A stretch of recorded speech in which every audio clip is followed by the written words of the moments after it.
오늘은 이 말을 하였으니 라는 제목으로 함께 말씀을 나누려고 합니다. 예수님께서 이 게네사렛을 떠나서 두로 지방으로 가십니다. 두로는 갈릴리 북쪽에 위치해 있고요.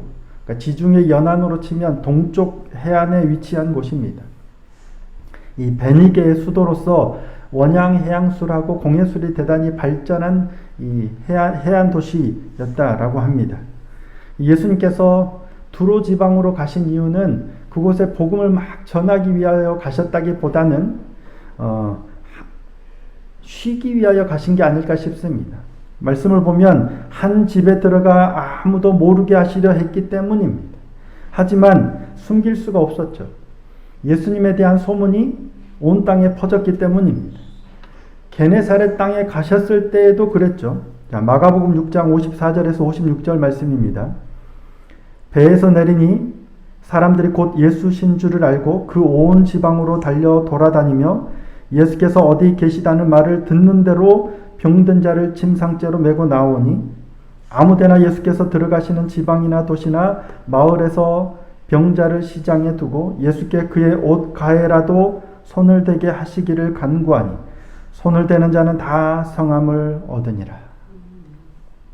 예수님의 소문이 나니까 온 사방에 다 병자 있는 사람은 다 데려다가 예수님께 데리고 왔죠. 그래서 예수님께 옷 가에라도 손을 대시게 하자 다 나은 거예요. 이런 예수님의 소문이 게네사렛만 퍼졌겠습니까? 온 땅에 퍼졌겠죠. 우리 가운데 만약 이런 능력자가 나타난다면 안 그러겠습니까? 아픈 사람이 있다면, 우리 가족이든 친지든 누구 친한 사람이든 있다면 전화를 하든 찾아가든 차에 싣고 오든 침상째 메워오든 어떻게든지 예수님께로 데리고 왔을 거예요. 그만큼 소문은 확장되어 갔을 겁니다. 오늘 본문에 나오는 수로보니게 여인도 예수님에 관한 소문을 들었습니다. 자, 25절 말씀입니다. 이에 더러운 귀신 들린 어린 딸을 둔 한 여자가 예수의 소문을 듣고 곧 와서 그 발 아래에 엎드리니. 예수님의 소문을 듣고 귀신 들린 어린 딸 때문에 예수님의 발 아래에 와서 엎드려서 자기의 딸을 좀 고쳐달라고 애원을 하는 거예요. 근데 문제는 그녀는 이방인이었어요. 자, 26절입니다. 그 여자는 헬라인이요 수로보니게 족속이라 자기 딸에게서 귀신 쫓아내 주시기를 간구하거늘. 그러니까 헬라인이요 수로보니게 여인이에요. 완벽한 이방인이에요. 당시 문제는 유대인들이 이방인과 상종하지를 않아요. 심지어는 사마리아인들과도 상종하지 않았죠. 예수님 당시에 사마리아인들과도 상종하지 않아요. 왜? 사마리아는 사실은 이스라엘 동족이잖아요. 북이스라엘의 수도였어요. 근데 북이스라엘이 멸망한 후에 그곳에 이방인들이 이주해 와서 살았죠. 그래서 남겨졌던 이스라엘 사람들하고 그들하고 혼혈이 되죠. 피가 섞여요. 그래서 선민으로서의 순수함을 잃어버렸어요. 그래서 이제는 유대인들이 포로로 잡혀갔다 돌아온 유대인들이 그들은 우리의 동족이다라고 인정하지 않아요. 그러니까 우리로 치면 어떻게 되면 지금 만약에 북한과 통일을 하면 그들이나 우리나 한 민족인데 이제 너희는 우리 민족이 아니다라고 하는 것과 같은 거예요. 그보다 더 심할 수도 있겠죠. 근데 그만큼 순수성을 잃었다고 사마리아도 통혼하지 않아요. 하물며 피가 섞인 동족 자체가 아닌 이방인은 어떻겠습니까? 유대인들은 이방인과는 아예 겸상도 하지 않고요. 아예 뭘 하지를 않아요. 그만큼 폐쇄된 사회였어요. 그러니까 수로보니게 여인도 이 사실을 아마 잘 알았을 겁니다. 유대인들이 이방인들과 상종하지 않는다는 것을 아주 잘 알았을 거예요. 예수님께서 사마리아 수가성을 지나시다가 사마리아 여인에게 물을 좀 달라고 하시죠. 이때 수가성 여인이 뭐라고 반문하여? 자, 요한복음 4장 9절입니다. 함께 한번 읽어보실까요? 자, 시작. 사마리아 여자가 이르되 당신은 유대인으로서 어찌하여 사마리아 여자인 나에게 물을 달라 하나이까 하니 이는 유대인이 사마리아인과 상종하지 아니함이라. 여자가 이렇게 표현할 정도로 그만큼 다 아는 사실이에요. 유대인이 이방인과 사마리아인과도 상종하지 않을 뿐더러 이방인과 또 상종하지 않아요. 수로보니게 여인도 익히 잘 알고 있었을 거예요. 그런데도 불구하고 수로보니게 여인은 유대인에게 와서 찾아와서 발 앞에 엎드려서 간구해요.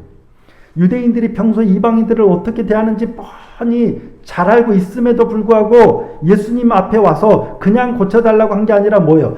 발 앞에 엎드려서 간구하는 거예요. 왜? 자신의 딸에 들린 귀신을 쫓아내는 게 중요하니까요. 그가 나를 어떻게 대하든 뭐라고 하든 이방인을 뭐라고 하든 상관없어요. 내 딸에게 들린 귀신을 쫓아내는 게 중요하니까요.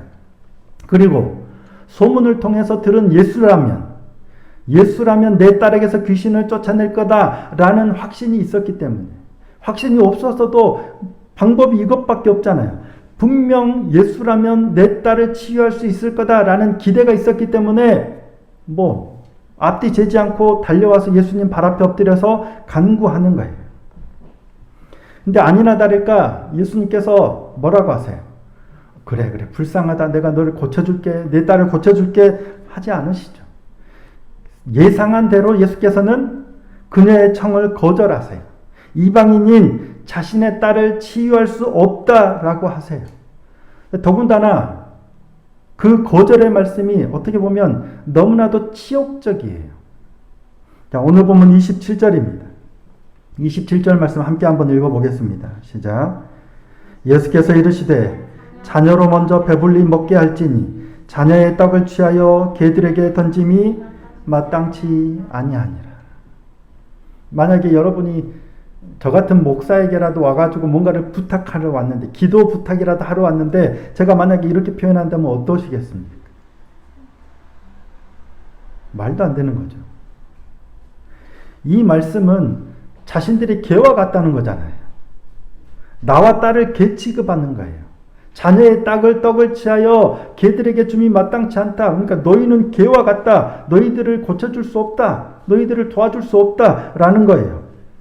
그냥 부탁하러 왔을 때 뭐예요? 나 고쳐줄 수 없다. 나는 이방인들과 상종하지 않으니까 너희를 도와주지 않겠다. 라고만 하셔도 돼요. 근데 굳이 이처럼 모욕적인 말씀을 하실 필요까지는 없잖아요. 어떻게 그것도 예수님께서 어떻게 이런 모욕적인 치욕적인 말씀을 하시느냐 이거예요. 다른 사람이, 혹 저 같은 사람이 예수님한테 오는 사람을 말리면서 이런 표현을 해도 예수님이시라면 말리면서 그가 내게 오는 것을 금하지 말라, 데리고 오라, 내가 고쳐주겠다, 충분히 그러셔야 될 분이잖아요. 우리는 그럴 거라고 생각하잖아요. 응당 예수님이시라면 그렇게 하실 것 같아요. 사람들이 어린아이들을 데려왔을 때 뭐예요? 제자들이 막 꾸짖으면서 만류하죠. 막았을 때 예수님께서 보이신 반응입니다. 자, 마가복음 10장 13절 14절입니다. 사람들이 예수께서 만져주심을 바라고 어린아이들을 데리고 오매 제자들이 꾸짖거늘 예수께서 보시고 노하시어 이르시되 어린아이들이 내게 오는 것을 용납하고 금하지 말라. 하나님의 나라가 이런 자의 것이니라. 이게 예수님, 우리가 기대하는 예수님의 보편적인 모습. 제자들은 애들이 와서 떠들고만 한다고 말려도 예수님은 데리고 오라. 이런 자의, 하나님의 나라는 이런 자의 것이니라. 이방인 막지 마. 이러실 것 같아요. 제자들이 이방 여인을 꾸짖으면서 못 오게 막 막고 하더라도 오히려 예수님께서 화를 내시면서 제자들을 꾸짖으시면서 데리고 와라. 내가 고쳐주겠다 하실 것 같은데 안 그러셨단 말이에요. 오히려 예수님께서 이방 여인을 향해서 그냥 거절도 아니고 아주 모욕적인 말씀까지 하셨어요. 의외입니다. 상상하기 어려워요. 예수님께서 정말 그러셨을까? 근데 예수님께서 그렇게 하셨어요. 자녀의 떡을 취하여 개들에게 던짐이 마땅하지 아니하니라. 왜 그러셨을까요? 예수님께서는 왜 이런 모욕적인 말씀을 하신 것일까? 이방 여인을 모욕하기 위해서일까요? 수치심을 주시려고 일부러 그러셨을까요? 아니겠죠. 보통 이런 경우는 어떻게 반응합니까? 만약에 제가 이런 말을 들었다면 내가 아쉬워서 뭔가 부탁하러 갔다 하더라도 대통령을 찾아갔다라도 이런 말을 들으면 누군가 나에게 이처럼 모욕적인 말을 한다면 안에서 뭐가 올라올 거예요. 아무리 내가 급하고 아무리 내가 아쉬워서 찾아갔어도 누가 이런 말 그냥 거절해도 좀 그런데 아주 모욕적인 말을 하는 거예요. 어디 뭐 그럼 이런 모욕적인 말을 할 때 뭐예요? 안에서부터 막 올라와요. 그리고 얼굴이 벌개지면서 막 화를 내고 내가 아쉬워서 뭐 부탁하러 오긴 했지만 내가 이런 소리 들으려고 왔냐고 막 화를 내면서 어떻게 그럴 수 있냐고 오히려 상대에게 막 뭐라고 하고 힐난하지 않을까 싶어요. 매정하고 어떻게 나한테 이럴 수 있냐고 사람이 능력 좀 있고 가진 것 좀 있다고 어떻게 사람을 이런 식으로 대우하냐고 화를 내면서 돌아가 버리지 않을까 싶어요. 근데 이런 말을 들어도 이런 대우를 받아도 전혀 개의치 않고 아랑곳하지 않고 그 발 앞에 엎드릴 수 있는 사람이 있어요. 누굴까요? 내 딸이 낫기를 간절히 바라는 사람. 딸이 낳는 게 중요해요. 이것만 생각하는 사람은 그가 나에게 뭐라고 하든지 들리지도 않아요. 신경도 안 써요. 내 딸이 낳는 것만 어떻게든 무슨 일이 있어도 딸이 고침을 받게 해야 되겠다라는 일념 때문에 그분이 나에게 뭐라고 하든지 이거는 모욕이 되지 않아요. 이 수로보니게 여인이 모욕감을 느꼈을까요? 저는 제가 이 말씀을 묵상하는데 전혀 이 여인은 모욕을 느끼지 못했을 것 같아요.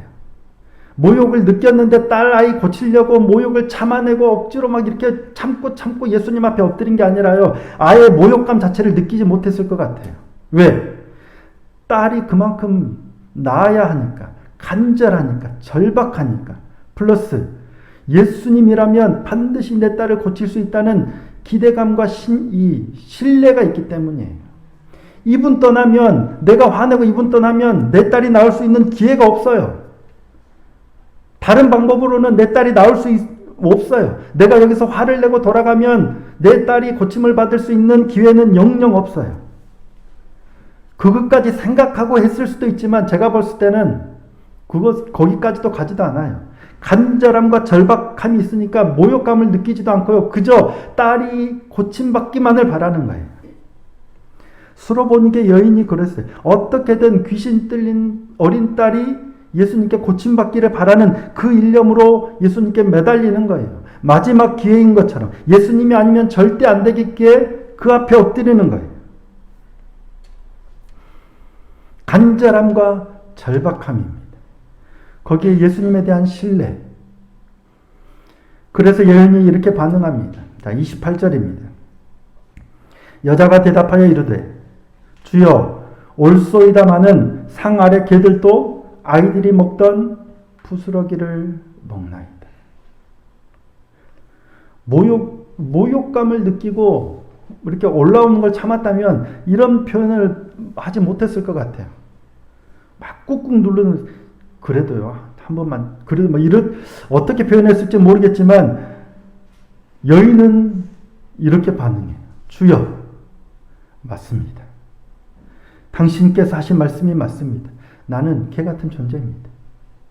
하지만 상 아래 개들도 아이들이 먹던 부스러기를 먹지 않습니까? 제발 부스러기 같은 은혜라도 흘려보내 주십시오. 라는 거예요. 왜? 딸이 낳아야 하니까요. 예수님이 딸을 고칠 수 있다고 믿으니까요. 그러니까 부스러기 같은 은혜라도 제발 내려달라고 간구하는 거예요. 이에 예수님께서 이렇게 말씀하십니다. 자, 오늘 보면 29절입니다. 함께 한번 읽겠습니다. 자, 시작. 예수께서 이르시되 이 말을 하였으니 돌아가라. 귀신이 내 딸에게서 나갔느니라 하시매. 이 말을 하였으니 돌아가라. 귀신이 내 딸에게서 나갔느니라. 그녀의 말에서 예수님께서는 이 말이 뭐예요? 주여 개들도 상 아래 개들도 아이들이 먹던 부스러기를 먹나이다. 맞습니다. 내가 개 같은 존재입니다. 그럼에도 불구하고 부스러기 같은 은혜라도 제발 내려주시기를 바라나이다. 이 말에서 그녀의 간절함과 절박함과 예수님에 대한 신뢰를 보신 거예요. 그래서 여인의 딸을 치유해 주십니다. 애초에 예수님께서는 여인을 모욕하기 위해서 이런 말씀을 하신 게 아니에요. 예수님에게 수치심을 주려고 이런 말씀을 하신 게 아니죠. 예수님께 뭔가를 간구하고 간절함으로 나오는데 예수님께서 너 지금까지 뭐 했어? 네가 한 게 뭐야? 왜 그 모양이야? 수치심을 주고 모욕감을 주기 위해서 이런 말씀을 하시는 게 아니에요. 예수님께서 우리에게 이와 같은 말씀을 하시는 건 우리의 간절함을 예수님께서도 보시기를 원하지만 우리 스스로 간절함을 더하고 절박함을 더하라고 이런 말씀을 하시는 거예요. 더군다나 또 하나는 우리로 하여금 저와 여러분에게 이 상황을 말씀하시기 위함이에요.